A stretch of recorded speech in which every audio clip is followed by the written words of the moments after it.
जय हिंद मेरे प्यारे साथियों, जय हिंद जय हिंद। आइए आइए आइए, देखिए एक क्वेश्चन है, बोला गया प्रथम 4 विषम संख्याओं का योग बताना है। साथियों, अगर विषम संख्याओं का योग बोले तो सीधा सीधा n स्क्वायर होता है, और सम संख्या का योग बोले n इंटू एन प्लस 1 होता है, और लगातार प्राकृतिक संख्या का सम बोले तो n इंटू एन 1 प्लस में बाय 2 होता है।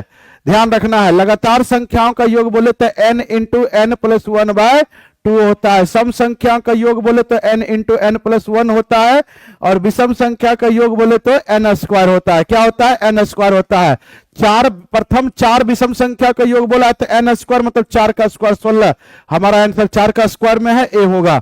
साथियों आगे बढ़ते बोला गया वह बड़ी से बड़ी संख्या ज्ञात करें जो 122 243 को भाग देने पे प्रत्येक दशा में शेषफल 2 और 3 बचे। अलग अलग शेषफल रहे साथियों, और बड़ी से बड़ी संख्या बोले तो एचसीएफ निकालना रहता है। क्या निकालना रहता है? एचसीएफ निकालना रहता है, जो कि 122 और 243। जो शेषफल बचाना है उसको घटा दीजिए, जो शेषफल बचाना है उसको घटा दीजिए, तो 120 होगा और ये 240 होगा। और 120 और 240 का एचसीएफ साथियों क्या होता है? 120। वह बड़ी से बड़ी संख्या क्या है? 120 है। इसी 120 से इसमें भाग दोगे 2 शेषफल बचेगा, इसमें भाग दोगे तो 3 शेषफल बचेगा। ठीक है, आगे बढ़ते हैं, ध्यान दोगे। इस क्वेश्चन का आंसर बताओगे, इस क्वेश्चन का आंसर बताओगे क्या होगा? बोला गया एक्स वाई जेड मिलकर 15 दिनों में 2400 रुपया अर्जित करता है।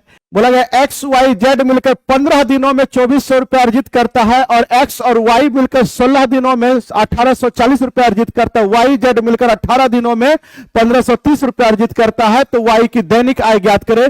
बहुत वीआईपी प्रश्न है बच्चे, एक दिन का पूछा गया है। किसका पूछा है?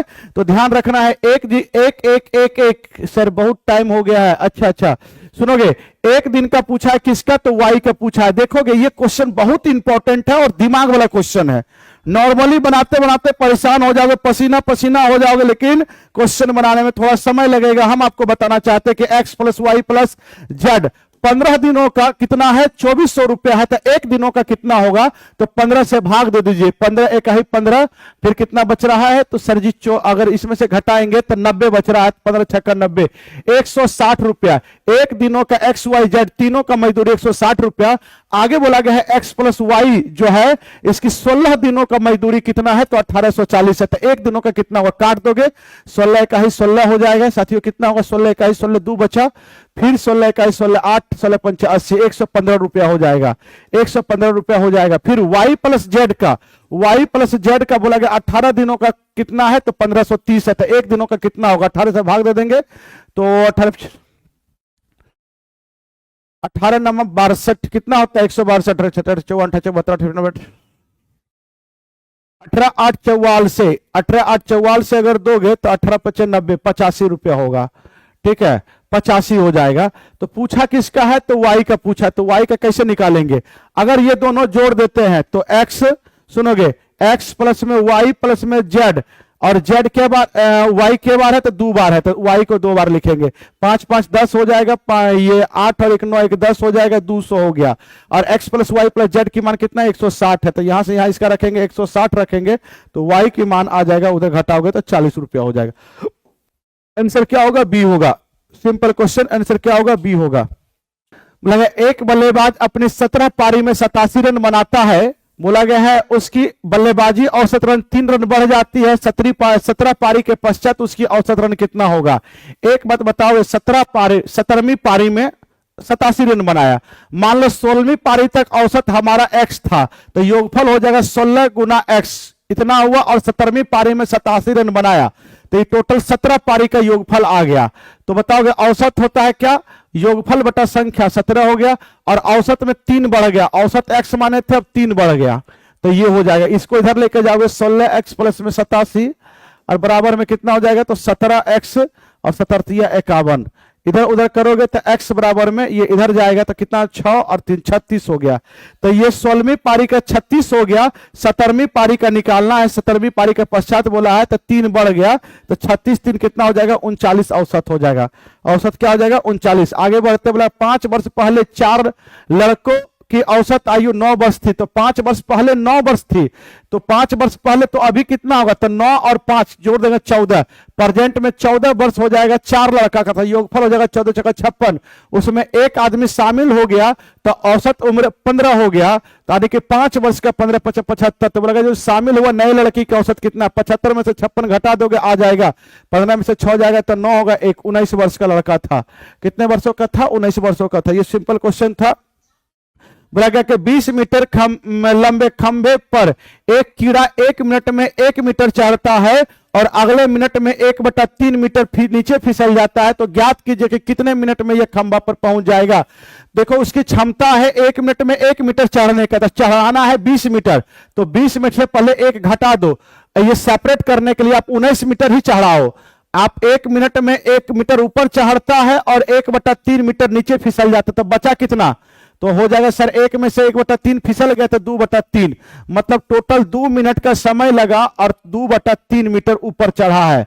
मुझे 19 मीटर के करीब में चढ़ाना है, तो कितना से गुना कर देंगे, तो कितना से गुना करेंगे, तो 19 यह 57 बटा में 2 से गुना करेंगे तो ये 19 मीटर हो जाएगा। इधर भी कितना से, इधर 2/3 मतलब 57/2 से गुना किए हो, तो इधर भी 57/2 से गुना होगा, 57/2 से गुना, 2 से 2 कट गया, तो 57 मिनट में ये काटोगे, 2 से 2 कटा, ये 19, 57 मिनट में 19 मीटर चढ़ा, फिर 1 मिनट का समय दोगे इसको तो 1 मीटर चढ़ जाएगा, तो टोटल 58 मिनट में ये 20 मीटर चढ़ गया है। तो हमारा आंसर क्या होगा, 20 मीटर चढ़ने में 58 मीटर, 58 मिनट, जो कि किसी भी ऑप्शन में नहीं, ये गलत है, कहीं ना कहीं एक गलत दिया, 2/3 यहां होगा तो यहां नहीं होगा, ये मानकर चलो गलती से दिला गया है, तो आंसर क्या होगा, ए मान सकते हो, 58 मिनट दे सकता है।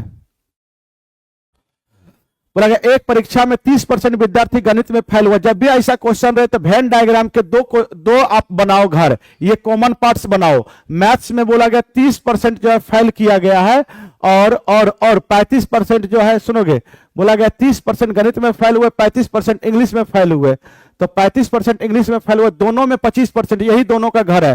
टोटल कैपेसिटी 30% है, 25% यहां आगे बचा कितना, 5%, टोटल कैपेसिटी 35 है, 25 आगे बचा कितना, 10%, तो टोटल ये फेल वाला कंडीशन है। कितने लोग फेल हुए हैं, तो 30 10 40 फेल हुए, तो पास कितना हुआ होगा, तो पास वाला कंडीशन हमारे पास 60% है। और बोला गया है टोटल जो 360 विद्यार्थी जो है, अगर दोनों विषयों में पास स्टूडेंट 360 है और यहां से 60 है, तो 60% बराबर 360, तो 1% की मान 6, तो आप जानते हैं दुनिया में कोई भी चीज 100% होता है, तो 100% की मान हो जाएगा 600। आंसर क्या होगा, सी होगा। चलिए आगे बढ़ते हैं। बोला गया एक आदमी 1000 रुपए में 2 रेडियो सेट खरीदते, एक को उसने 20% हानि पर तथा दूसरे को 20% लाभ पर बेच दिया, दोनों का विक्रय मूल्य समान है। ये एसपी सेम वाला प्रश्न है बच्चे, पहला और दूसरा वस्तु लिखेंगे, यहाँ पे सीपी लिखेंगे और यहाँ पे प्रॉफिट या लॉस लिखेंगे और यहाँ पे एसपी लिखेंगे।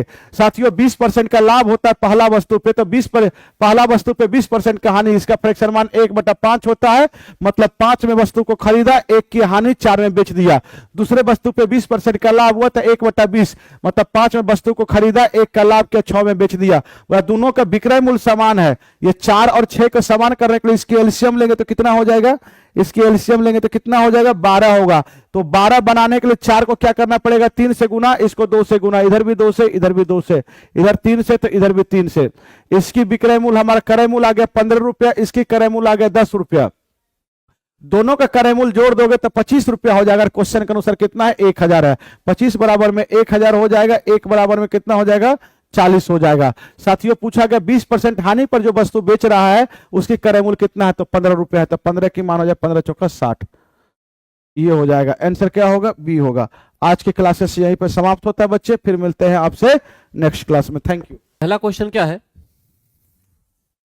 क्वेश्चन नंबर फर्स्ट ये कह रहा है कि भूदान ग्रामदान आंदोलन निम्नलिखित में से किसके द्वारा शुरू किया गया था। तो भूदान आंदोलन की शुरुआत की गई थी किसके द्वारा, विनोबा भावे के द्वारा। किसके द्वारा, विनोबा भावे के द्वारा इसकी शुरुआत की गई थी। हाँ, इस बात को भी ध्यान में रखिएगा कि विनोबा भावे जो थे, ये जो सत्याग्रह आंदोलन की शुरुआत हुई थी, सत्याग्रह आंदोलन की, उस सत्याग्रह आंदोलन में प्रथम जो सत्याग्रही थे, कौन, प्रथम सत्याग्रही जो थे वो एक्चुअली में कौन थे, विनोबा भावे थे। कौन, विनोबा भावे, ठीक है। और इसमें दूसरे सत्याग्रही जो थे, सत्याग्रही वो कौन थे? वो थे आपके पास जवाहरलाल नेहरू, जवाहरलाल नेहरू। ठीक है। तीसरे सत्याग्रही कौन थे? तीसरे थे ब्रह्मादत्त, ब्रह्मादत्त जो थे वो तीसरे सत्याग्रही थे। ठीक है। तो विनोबा भावे के द्वारा जो है शुरुआत किया गया था, क्या क्या किया गया था? भूदान आंदोलन का, भूदान आंदोलन। ठीक है। जेबी कृपलानी जो थे, जेबी कृपलानी या आचार्य कृपलानी, ये जो थे भारत के विभाजन के समय, क्या विभाजन के समय क्या थे? भारत के विभाजन के समय ये कांग्रेस के अध्यक्ष थे। कौन? कांग्रेस के अध्यक्ष थे, कांग्रेस के अध्यक्ष थे। ठीक है, ये हो गया। ठीक, करेक्ट जो आंसर आपके पास निकल के आया फर्स्ट का, क्या सी आया? क्या आया? फर्स्ट का सी आया।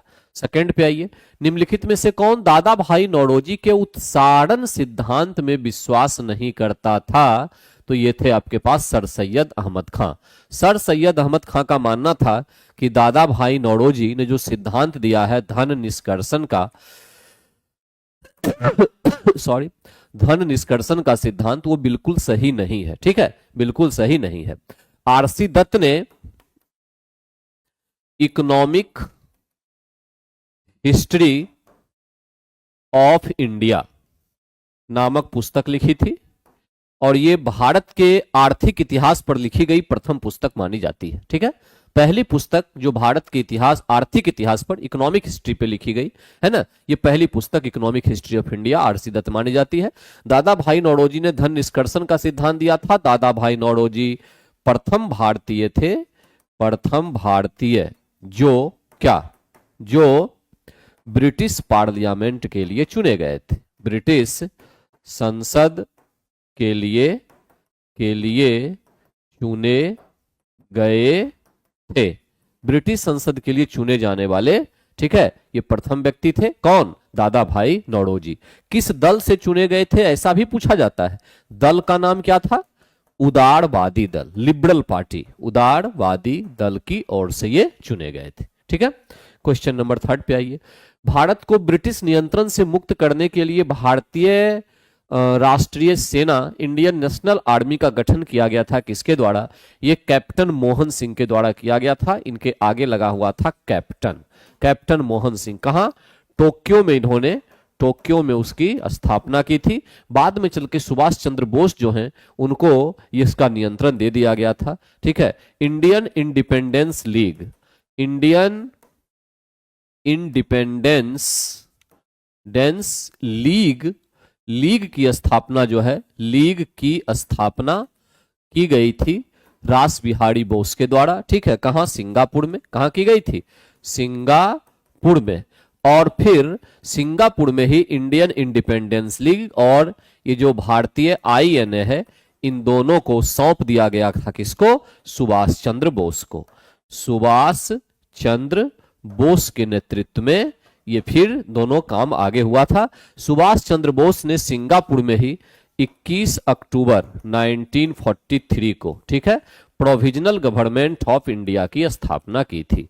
प्रोविजनल गवर्नमेंट ऑफ इंडिया यानी भारत की अस्थायी सरकार की स्थापना की गई थी सुभाष चंद्र बोस के द्वारा 21 अक्टूबर 1943 की। तो 3 स्थापना हो गया। कौन? आईएनए की स्थापना मोहन सिंह, ठीक है, रास बिहारी बोस ने इंडियन इंडिपेंडेंस लीग की स्थापना की और सुभाष चंद्र बोस के द्वारा की गई प्रोविजनल गवर्नमेंट ऑफ इंडिया, ठीक है, भारत के लिए अस्थायी सरकार की स्थापना। ठीक, तो करेक्ट आंसर आपके पास निकल कर यहां पर क्या आ गया? सी। क्या आया? सी। 4 पे चलिए। निम्नलिखित में से कौन सा वर्ष 1919 की एक प्रमुख घटना है? 1919 की प्रमुख घटना, असहयोग आंदोलन का प्रारंभ 19 में तो नहीं था, ये तो 1 अगस्त 1920 में था। वो भी तब था जब तिलक की मृत्यु हो गई, जिस दिन तिलक की मृत्यु के दिन, है ना, ये घटना हुई। एक तो ये हो गया। गांधी इरविन समझौता जो हुआ था वो 1931 को हुआ था, 1931, ठीक है। 1931 रॉलेट एक्ट का पारित होना ये हुआ था 1919 में, जिसको हम काला कानून के नाम से भी जानते हैं। काला कानून की संज्ञा इसको दी जाती है। तो करेक्ट आंसर यहां पर क्या निकलेगा? 1919 की एक प्रमुख घटना है रॉलेट एक्ट का पारित होना। ठीक है, रॉलेट एक्ट का पारित होना 1919 की एक प्रमुख घटना है। ठीक, अच्छा, इस रॉलेट एक्ट के पारित होने के बाद जो है, ध्यान दीजिएगा, इस कानून के तहत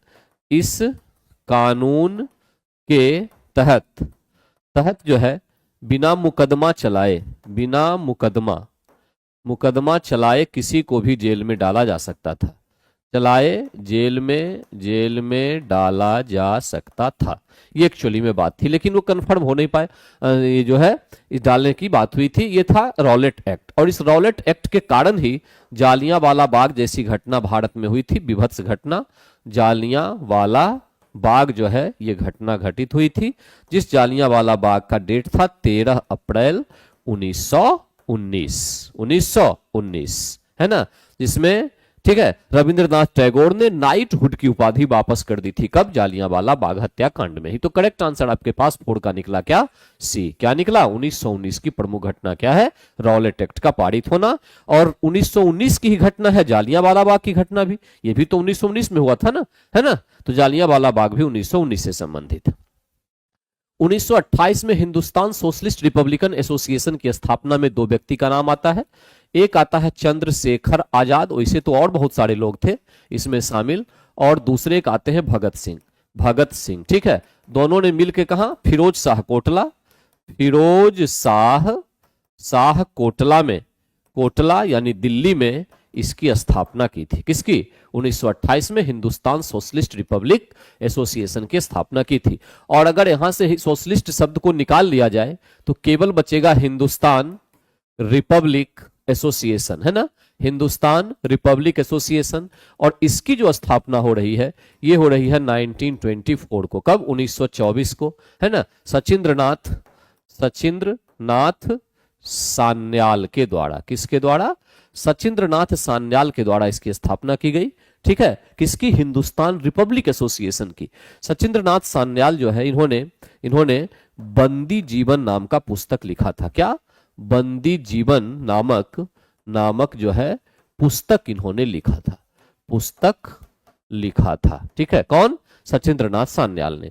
और सचिंद्रनाथ सान्याल ने ही पटना में क्या किया था? अनुशीलन समिति की एक शाखा की स्थापना की थी। समिति की एक शाखा की जो है वो क्या की? वो स्थापना की थी। ठीक है, एक शाखा की स्थापना की थी। कहां? पटना में। तो करेक्ट आंसर आपके पास निकल के 5 का सी आ गया, दिल्ली आ गया है। करेक्ट आंसर है फिरोज शाह कोटला यानी दिल्ली। ठीक, आइए क्वेश्चन नंबर 6 पे। भारतीय क्रांति की जननी कहा जाता है मैडम भिखाजी रुस्तम कामा को। मैडम भिखाजी रुस्तम कामा, जिन्होंने औरतों में जो है ना, महिलाओं में ये दिखाने का प्रयास किया, मतलब ये समझा दिया कि हाँ महिला भी चाहे वो कर सकती है, कहीं कोई डाउट इसमें नहीं है। मैडम भिखाजी रुस्तम कामा, इन्होंने जर्मनी के अस्टुअर्ट शहर में तिरंगा फहराया। और ध्यान रखिएगा ये पहली बार प्रथमतः हुआ ये। ठीक है, क्या? तिरंगा फहराया। पहली बार ऐसा हुआ कि विदेशी धरती पे तिरंगा फहरा। विदेशी धरती पर तिरंगा फहराने का काम जो है जिसने किया वो थी कौन? मैडम भिखाजी रुस्तम कामा, उनके द्वारा किया गया था। ठीक है, सरोजनी नायडू कौन थी? प्रथम तो भारत की प्रथम महिला राज्यपाल थी। एक तो ये लिख लीजिएगा उत्तर प्रदेश का। ठीक है, ये याद रखना है। दूसरा एक और बात ध्यान में रखना है कि ये कांग्रेस की प्रथम भारतीय महिला अध्यक्ष थी। भारतीय क्या थी? महिला अध्यक्ष। ठीक है, भारतीय महिला अध्यक्ष थी। कब? 1925 कानपुर अधिवेशन में ये बनी थी, कानपुर। और एनी बेसेंट जो थी ये कांग्रेस की प्रथम महिला अध्यक्ष थी। महिला अध्यक्ष, वो भारतीय महिला अध्यक्ष हुई, ये महिला अध्यक्ष थी। 1917 कहां? कलकत्ता। याद रखिएगा इतनी बातों को, ठीक है। तो करेक्ट आंसर आपके पास निकला 6 का बी। 7 पे आइए। भारत के स्वदेशी आंदोलन के दौरान लिखा गया गीत आमार सोनार बांग्ला, इसको रविंद्रनाथ टैगोर ने लिखा, इसमें कहीं कोई डाउट नहीं है। वही रविंद्रनाथ टैगोर जिन्होंने जालियांवाला जो बाग हत्याकांड हुआ था, बाग हत्याकांड के कारण क्या किया था, नाइटहुड की उपाधि इन्होंने वापस कर दी थी। सर की उपाधि या नाइटहुड की उपाधि वापस करने वाले, ठीक है। और उसके साथ साथ स्वदेशी आंदोलन के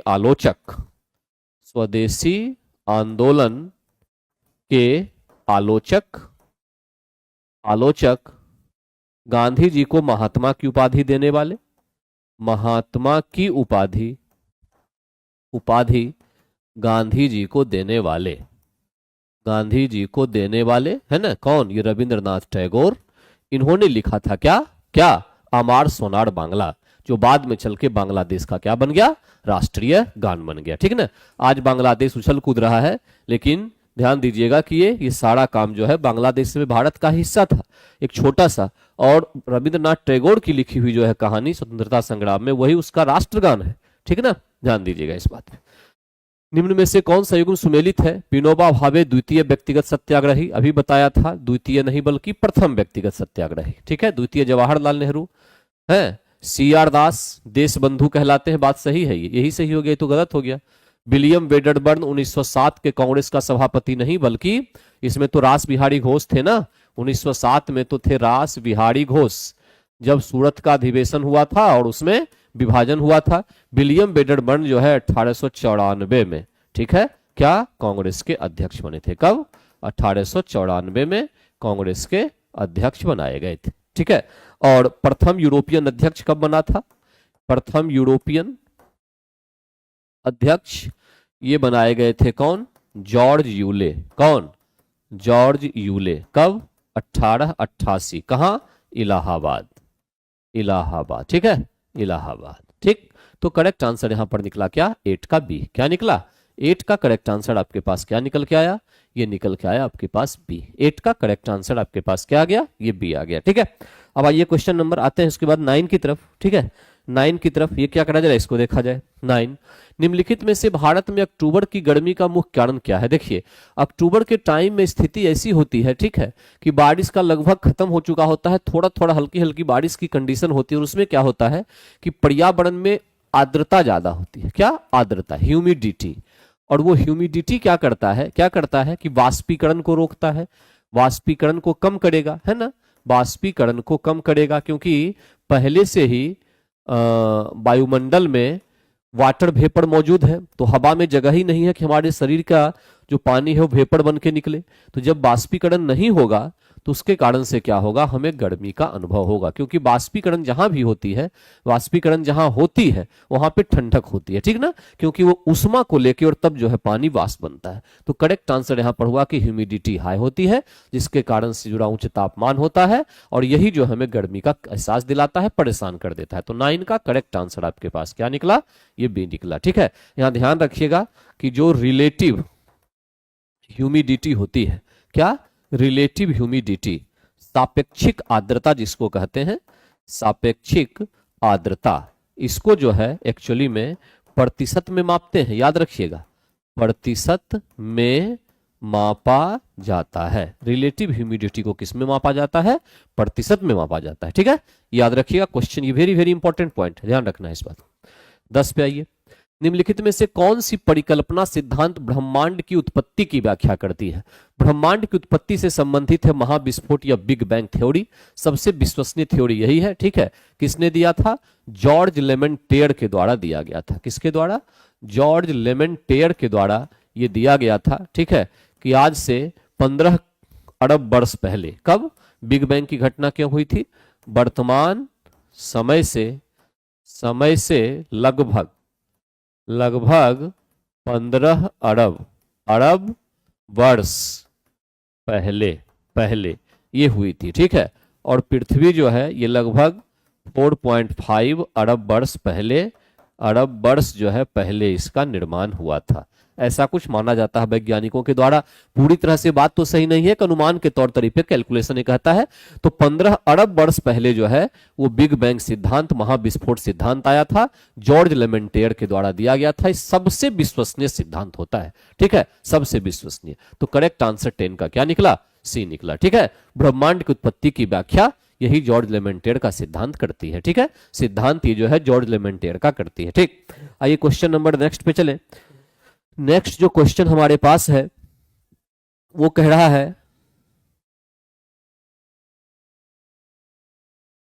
कि भारत भूमध्य रेखा से मात्र डैश डिग्री उत्तर में स्थित है।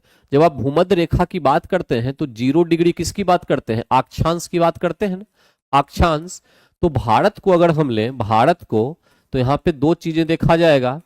अक्षांशीय जो आप विस्तार की बात करेंगे, है ना, अक्षांशीय विस्तार की, तो ये आपके पास देखा जाएगा कि ये 8,4 से 37,6, 37 डिग्री 6 यहां के बीच है ना, 8 से। तो 0 डिग्री से कितना? 8 ही तो हुआ। इसका मतलब लगभग लगभग कितना? 8 डिग्री उत्तर में है। कितना? नॉर्थ अक्षांश, क्योंकि 0 डिग्री अक्षांश तो हो गया, और ये नॉर्थ और ये नॉर्थ। तो कुल मिला के कंक्लूजन क्या निकला? कंक्लूजन निकला कि 8 डिग्री ऊपर हम भूमध्य रेखा से हैं, बस, उससे अधिक नहीं है। अच्छा, एक बात और, भूमध्य रेखा के निकट जो देश होते हैं वहां पर क्या होता है कि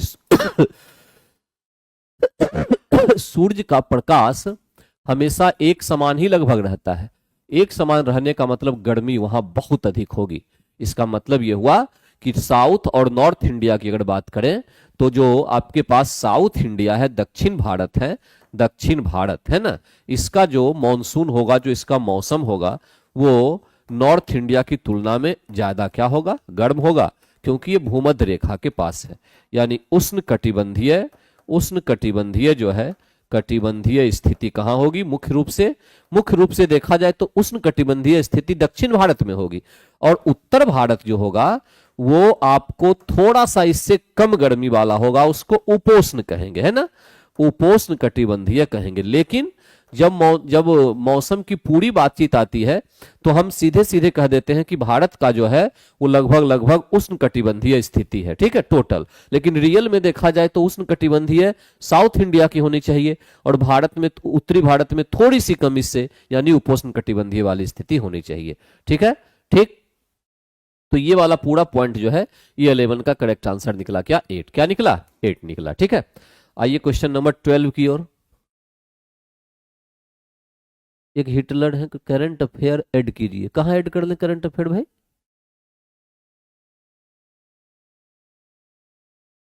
कहां कर ले करंट अफेयर को ऐड? यहां तो क्वेश्चन हो रहा है, तो करंट अफेयर कहां से ऐड होगा? जब स्थिति निम्नलिखित में से कौन सा एक ग्लोब पर बृहत वृत्त नहीं है, ये कह रहा है। विषुवत रेखा तो है 0 डिग्री पर, एक बृहत वृत्त है, चारों तरफ से काटती है, ठीक है। मुख्य देशांतर रेखा जो है ये 180 डिग्री, ये भी एक बृहत वृत्त है, 180 डिग्री जो देशांतर होती है, ठीक है। अच्छा, एक बात ध्यान है ना, क्या कि देशांतर रेखा, प्रत्येक देशांतर रेखा जो होती है, प्रत्येक देशांतर रेखा पृथ्वी को 2 बराबर भागों में बांटती है। पृथ्वी को 2 बराबर भागों में विभाजित करती है।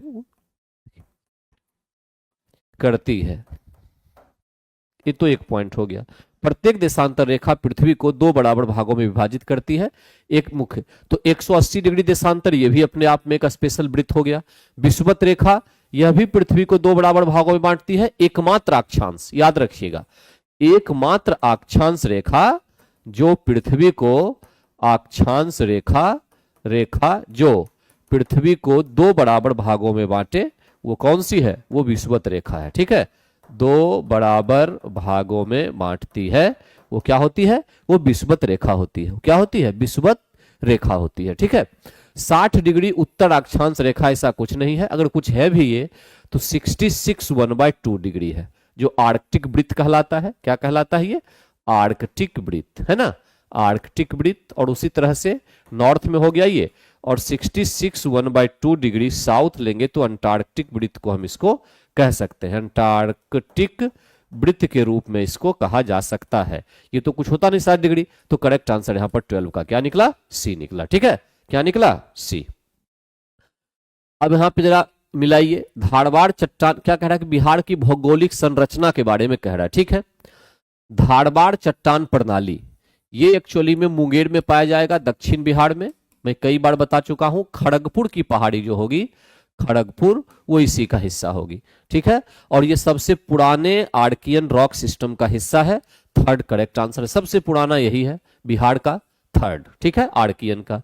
विंध्य चट्टान प्रणाली जो है ये कैमूर में पाया जाएगा। कहां, कैमूर रोहतास का इलाका होगा, कैमूर और रोहतास का इलाका, कैमूर। और यहाँ पे क्या, बलुआ पत्थर, चूना पत्थर, डोलोमाइट, क्वार्ट्ज का होगा, तो 4 का फी का 4 हो गया।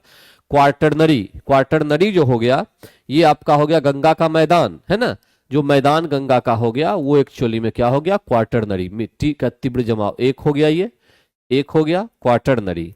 और टर्सरी जो तृतीय चट्टान होती है ये शिवालिक वाला हिस्सा हुआ। और शिवालिक कहां पे है, ये हिमालय से जुड़ा हुआ बिहार का हिस्सा, नेपाल का, यानी पश्चिमी चंपारण। तो करेक्ट आंसर निकला क्या, तो ठीक। तो 3 4 1 2 इसका करेक्ट आंसर हुआ, क्या हो गया, 3 4 1 2। ये आप याद रखेंगे, मिल जाएगा, लिखा हुआ नहीं है यहाँ पे मैच करने वाला। तो 3 4 1 2 इसका करेक्ट आंसर, ठीक ना, 13 का 3 4 1 2। अच्छा यहाँ लिखा हुआ है, ठीक, 3 4 1 2 में ए आ गया, करेक्ट आंसर क्या हो गया, ए हो गया। ट्रक कृषि संबंधित किससे है, ट्रक कृषि संबंधित है किससे, ट्रक कृषि संबंधित है किससे, ये साग सब्जी से संबंधित है। इसे नाम बड़ा अजीब टाइप का इसका है, याद रखिएगा। ठीक है, दूध से तो क्या, दूध से संबंधित जो होता है इसको हम श्वेत क्रांति कहते हैं। क्या कहते हैं, श्वेत क्रांति। और श्वेत क्रांति के जनक कौन थे, वर्गीज कुरियन। वर्गीज कुरियन जो है इनको श्वेत क्रांति का जनक कहा जाता है।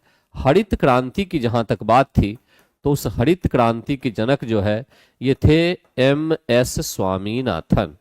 MS स्वामीनाथन जो है वो इससे संबंधित थे। ठीक है, तो करेक्ट आंसर आपके पार्ट निकला क्या, 14 का ए। क्या निकला, 14 का ए। भारत का सुदूर पश्चिम बिंदु जो है, सुदूर पश्चिम बिंदु ये कह रहा है कहां है। ठीक है, भारत का सुदूर जो पश्चिम बिंदु है ये एक्चुअली में कहां है, ये एक क्वेश्चन यहां पे कह रहा है। ठीक है, तो करेक्ट आंसर इसका क्या हो गया, सी, 68.7 डिग्री पूर्व गुजरात में है। कहां, गोहाड़ मोती, कहां, गोहाड़ मोती, ये पश्चिमी हो गया। ठीक है, अगर पूर्वी की बात करें, पूर्वी तो यह है किबिथु। कहां है, किबिथु, कहां, अरुणाचल प्रदेश। अरुणाचल जो है वो प्रदेश में है, क्या, वो किबिथु है, याद रखिएगा इसको। ठीक, पूर्वी। अच्छा, दक्षिणी की बात अगर करें, दक्षिणी तो दक्षिणी में अंडमान निकोबार आ जाएगा। अंडमान निकोबार द्वीप के साथ हो जाएगा ये अंडमान निकोबार, और ये हो जाएगा इंदिरा पॉइंट। क्या, इंदिरा पॉइंट हो जाएगा ये पॉइंट। ठीक है, और मुख्य भूमि के साथ कहे दक्षिण में तो क्या हो जाएगा, मुख्य भूमि के साथ अगर दक्षिण की बात हो जाए तो मुख्य भूमि के साथ अगर कहे तो हो जाएगा कैप कैमोरिन। कैप कैमोरिन हो जाएगा। ठीक है, कैप कैमोरिन है, तो दक्षिण हो गया। और क्या बचा, पूरब पश्चिम दक्षिण उत्तर की तरफ अगर आ जाए तो लद्दाख का इलाका होगा, लद्दाख। और ये कहेगा इंदिरा कौल, इंदिरा कौल के नाम से जाना जाएगा। तो इस प्रकार से भारत की जो पॉइंट्स हैं वो इस तरह से डिवाइड है। ठीक है, 15 का करेक्ट आंसर क्या निकला, सी। क्या आया, सी आया। निम्नलिखित में कौन सा विशेष लक्षण नर्मदा नदी के लिए उपयुक्त है।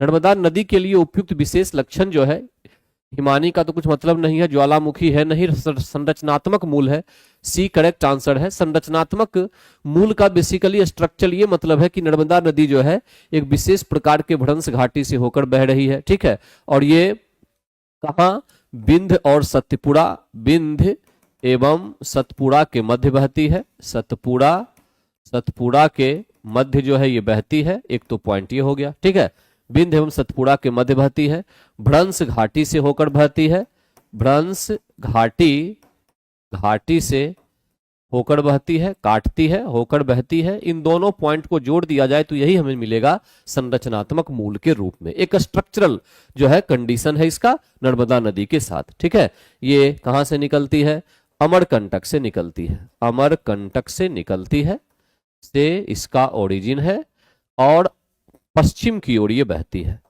पश्चिम की ओर और अरब सागर में जल विसर्जन करती है। अरब सागर में जल विसर्जन करती है, जल विसर्जन करती है। ठीक है, तो 16 का करेक्ट आंसर आया सी। 17 कह रहा है कि मथने के पश्चात क्रीम का दूध से अलग होना किसके कारण से? सेंट्रीफ्यूगेशन, अपकेंद्रीय बल के कारण से होता है। किसके कारण? सेंट्रीफ्यूगल फोर्स के कारण। सेंट्रीफ्यूगल फोर्स के पर ही काम करता है क्या? Washing machine. वॉशिंग मशीन जो होता है वो भी किस पर काम करता है?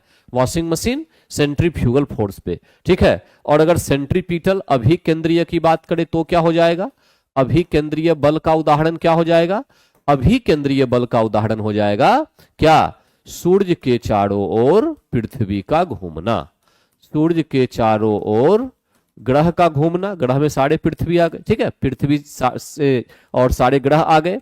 उसी तरह से पृथ्वी के चारों ओर उपग्रह का घूमना, पृथ्वी के चारों ओर क्या? उपग्रह का घूमना। उपग्रह में चाहे चंद्रमा हो, नेचुरल या हो कृत्रिम, कृत्रिम, ये सब का उदाहरण किसका? अभिकेंद्रीय बल का होगा। ठीक है, जब गाड़ी में कोई आदमी बैठा होता है, पैसेंजर, गाड़ी जब मुड़ती है तो जिधर गाड़ी मुड़ती है उसके अपोजिट जो हम झुक जाते हैं वो भी किसके कारण से? अपकेंद्रीय बल के कारण से होता है। इस बात को याद रखिएगा, किसके कारण से? अपकेंद्रीय बल के कारण से वो होता है। ठीक, तो करेक्ट आंसर निकला सी। ऊर्जा का अक्षय स्रोत कौन है? अक्षय मतलब हुआ रेन्यूएबल, जिसका बार बार हम उपयोग कर सकते हैं, कई बार हमने बताया है। तो करेक्ट आंसर क्या निकला? सुन, इससे क्या निकलेगा? Solar energy. क्या निकलेगा? Solar energy. यहां याद रखिएगा, जो फोटोवोल्टाइक सेल होता है, क्या होता है? फोटोवोल्टाइक, वोल्टाइक सेल जो होता है, फोटोवोल्टाइक सेल, ये क्या करता है? सौर ऊर्जा को सीधे किसमें? सौर ऊर्जा को सीधे विद्युत ऊर्जा में बदल देता है। विद्युत ऊर्जा में सीधे क्या करता है? बदल देता है। ठीक ना, सौर ऊर्जा को विद्युत ऊर्जा में बदलता है। ठीक, अच्छा, तो सोलर एनर्जी हो गया। इसमें और क्या आ सकता है? रेन्यूएबल में, रेन्यूएबल में और क्या आएगा? इसमें आएगा स्मॉल हाइड्रो, छोटे छोटे बांध बनाकर और तब उससे बिजली उत्पन्न करना, ये इसी में आएगा। विंड यानी पवन ऊर्जा इसी में है। उसके बाद भूतापीय ऊर्जा, भूतापीय ऊर्जा इसी में आएगा। ठीक है, और क्या आएगा? ज्वारीय ऊर्जा, ज्वारीय ऊर्जा, ये सब किस में आएगा? ये सब जो है आपके पास है रेन्यूएबल में आएगा। किसमें? रेन्यूएबल। लेजर का पूर्ण प्रारूप क्या है? लेजर का पूरा फुल फॉर्म है light amplification of stimulated emission and radiation. ठीक है, light amplification by stimulated emission of radiation, laser. ये करेक्ट आंसर ये हो गया। ठीक है, ये ध्यान दीजिएगा कि मोनोक्रोमेटिक लाइट होता है लेजर। क्या होता है? मोनोक्रोमेटिक, ये भी क्वेश्चन आएगा। मोनोक्रोमेटिक लाइट होता है। ठीक है, मोनोक्रोमेटिक लाइट मतलब सिंगल वेवलेंथ का होता है। कितना? सिंगल वेवलेंथ, एकल तरंग दैर्ध्य। क्या होगा? एकल तरंग दैर्ध्य का ये होता है, एकल तरंग दैर्ध्य का। ठीक है, ये सिंगल वेवलेंथ, इसी को हम लेजर कहते हैं। ठीक ना, तो करेक्ट आंसर यहां पर क्या निकला? बी निकला। इसमें ऊर्जा काफी अधिक होती है। क्या होती है? ऊर्जा अत्यधिक होती है, अत्यधिक होती है, काफी अधिक ऊर्जा इसमें शामिल होती है। एक तत्व के समस्थानिक अलग अलग होते हैं। किसमें? प्रोटॉन की संख्या, द्रव्यमान, इलेक्ट्रॉन। तो किसमें? द्रव्यमान संख्या में। और द्रव्यमान संख्या ऑप्शन में नहीं हो तो एक ऑप्शन बन सकता है न्यूट्रॉन की संख्या में, ये भी आएगा तो भी सही होगा, है ना। न्यूट्रॉन की संख्या अलग अलग हो जाए तो वो भी क्या कहलाएगा? वो भी आइसोटॉप कहलाएगा। जैसे में H11, H12, H13, हाइड्रोजन, तीनों के परमाणु संख्या समान है लेकिन परमाणु द्रव्यमान अलग है, और तीनों में न्यूट्रॉन की संख्या भी अलग अलग है। एक में से एक 0, 2 में से एक 1, 3 में से एक 2, सब में न्यूट्रॉन की संख्या अलग है। इसको हम समस्थानिक के नाम से जानेंगे। कौन सा ऐसा तत्व जिसमें न्यूट्रॉन की संख्या एक भी नहीं? तो हाइड्रोजन। ठीक है, हाइड्रोजन क्या हो गया? हाइड्रोजन में न्यूट्रॉन की संख्या 0 होती है, संख्या 0 होती है। ठीक है, एकमात्र तत्व है ये। क्या? एकमात्र तत्व। हाइड्रोजन में न्यूट्रॉन की संख्या 0 होती है। वो भी कौन सा? H11। जो हाइड्रोजन हमारे पास है जिसकी हम चर्चा करते हैं वो सब क्या होता है? H11 होता है। क्या होता है वो? H11 होता है। ठीक है, H11 होता है। ठीक है ना। आइए क्वेश्चन नंबर 20 के बाद 21 पे आते हैं। निम्नलिखित में से किस एक को स्ट्रेंजर गैस कहते हैं? स्ट्रेंजर गैस एक्चुअली में किसको कहते हैं? जीनोन को कहते हैं। किसको? याद रखिएगा, जेनोन जो है इसको हम स्ट्रेंजर गैस कहते हैं, क्योंकि ये जिस शब्द से निकल के आया है ना, ग्रीक शब्द से, उस ग्रीक शब्द में जो है स्ट्रेंज होता है उसका मीनिंग, जहां से निकल के आया है, विचित्र, इसी से बनाइए जेनोन। और कोई इसमें साइंस का थ्योरी नहीं है। यहां ध्यान रखना है कि रेडॉन नाम का जो अक्रिय गैस है ये वायुमंडल में नहीं पाया जाता है, वायुमंडल में नहीं पाया जाता है। वायुमंडल में कौन? रेडॉन नहीं पाया जाता है। कहां से निकलता है? भूकंप के समय निकलता है, भूकंप के समय निकलता है। ठीक है, भूकंप के समय ये निकलता है और वायुमंडल में प्राप्त होता है। वैसे रेडॉन वायुमंडल में नहीं पाया जाता। ऑर्गन अक्रिय गैस में सबसे अधिक वायुमंडल में पाई जाने वाली गैस है, सबसे अधिक। ठीक है, वायुमंडल में पाई जाएगी कौन? आर्गन वायुमंडल में पाई जाएगी। कौन पाई जाएगी? आर्गन। ठीक है, नॉर्मल सभी अक्रिय गैसों में सबसे अधिक आर्गन जो है वायुमंडल में पाई जाएगी। ठीक है, स्थानीय वनस्पति का संग्रह एक्चुअली में क्या कहलाता है? स्थानीय वनस्पति जो आसपास के हैं उसके उसके संग्रह को हम हर्बेनियम के नाम से जानते हैं। क्या कहते हैं? हर्बेनियम के नाम से उसको जाना जाता है। ठीक है, हर्बेनियम उसको कहा जाता है। तो करेक्ट आंसर यहां पर 22 जो है उसका निकल के क्या आ गया? उसका आ गया ए, हर्बेनियम। ठीक ना, हर्बेनियम कहा जाता है इसको। ठीक है, आइए क्वेश्चन नंबर 23, इसमें कुछ है नहीं। निम्नलिखित में से कौन अंडे देता और सीधे बच्चे नहीं देता? ये एक्चुअली में एकिडना है। ये क्या है? एकिडना। ध्यान रखने वाली बात है कि ये एक ममल्स है, मतलब ये जो है स्तनपाई जीव है, स्तनपाई है। ठीक है, रीढ़ की हड्डी होती है इसमें, रीढ़ की हड्डी जो है ये इसमें होती है। ठीक ना, रीढ़ की हड्डी होती है इसमें। ये दो चीजें बहुत ही इंपॉर्टेंट होती है, किसकी? एकिडना की। अच्छा, एक सबसे महत्वपूर्ण पॉइंट ये भी है, ठीक है, कि जो इसके स्किन होते हैं ना, त्वचा, स्किन, स्किन पर जो है, स्किन पर जो है वो ब्रेस्ट जैसे छिद्र होते हैं, ब्रेस्ट जैसे छिद्र होते हैं। ठीक है, छिद्र होते हैं जिनसे ये बच्चों को दूध पिलाती है। कहने का मतलब ये हुआ कि जो सिंपल तरीका होता है, जो हम नॉर्मल देखते हैं स्तनपाई जीवों का, ठीक है, उससे थोड़ा सा अलग होती है। स्किन के माध्यम से जो है ये अपने बच्चों को दूध पिलाती है। रीढ़ की हड्डी और स्तनपाई जीव होती है, जबकि देती क्या है? ये अंडे देती है। तो इसका करेक्ट आंसर आपके पास क्या निकला?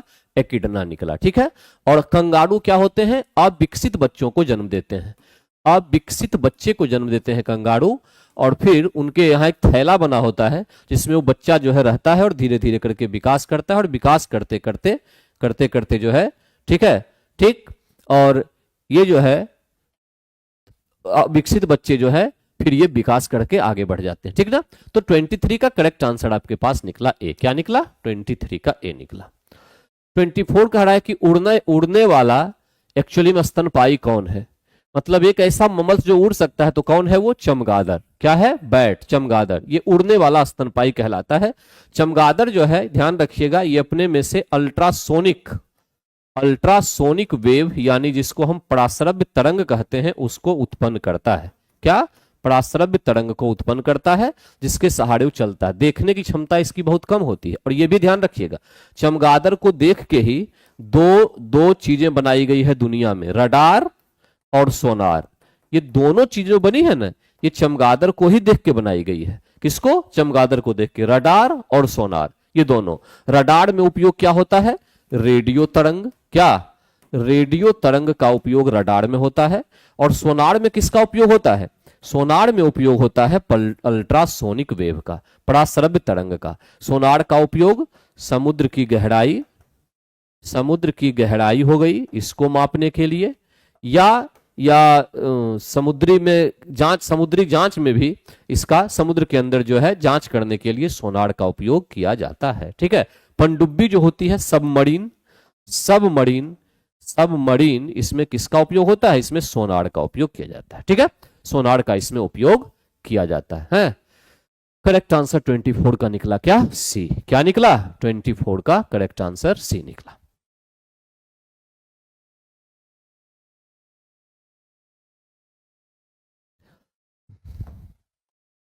अब नेक्स्ट क्वेश्चन है कि पंचायती राज मंत्रालय ने सामाजिक परिवर्तन की प्रणालियों को मजबूत करने के उद्देश्य से किसके साथ समझौता किया है? पंचायती राज मंत्रालय ने, ठीक है, सामाजिक परिवर्तन के लिए यूनिसेफ इंडिया के साथ किया है समझौता। किसके साथ? यूनिसेफ इंडिया के साथ जो है समझौता किया है, ठीक है, यूनिसेफ के साथ जो है उसने समझौता किया। तो 33 का करेक्ट आंसर क्या निकला? सी निकला। क्या निकला? सी। 34 पे आइए, हाल में कौन महिला दिल्ली की अब तक की तीसरी महिला मुख्यमंत्री बनी है?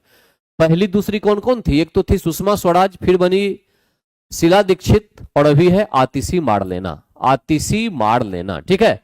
तो तीसरी महिला जो मुख्यमंत्री बनी है वो कौन बनी? 34 का बी, आतिशी मारलेना, ठीक। 35 कह रहा है कि 23वीं एससीओ बैठक में, एससीओ का मतलब हो गया संघाई और कॉरपोरेशन ऑर्गेनाइजेशन, ठीक है, SCO, SCO Shanghai corporation organization इसको कहते हैं, ठीक ना। संघाई सहयोग संगठन होता है ये, संघाई सहयोग क्या संगठन, संगठन। इसमें एस जयशंकर ने भारत का क्या किया था? प्रतिनिधित्व किया था। किसने? भारत का प्रतिनिधित्व किया किसने? एस जयशंकर ने, ठीक है। भारत का दूसरा सबसे बड़ा तितली विविधता केंद्र किसे घोषित किया गया है? तितली विविधता केंद्र, तो ये काजीरंगा नेशनल पार्क को किया गया है। क्या? तितली विविधता केंद्र घोषित किया गया है काजीरंगा नेशनल पार्क को। नाम दफा कहां? अरुणाचल में। कहां? अरुणाचल प्रदेश में जो है नाम दफा नेशनल पार्क है, ठीक है। रणथंभौर राजस्थान। साल 2024 के मेडिसिन के नोबेल पुरस्कार से विक्टर एम्ब्रोज और गैरी रुबकुन को किस खोज के लिए सम्मानित किया गया? तो माइक्रो आरएनए, एमआरएनए। हाँ, ध्यान रखिएगा कि एक ऐसा लिखाता है एमआरएनए, ठीक है, एक लिखाता है एमआरएनए, ठीक।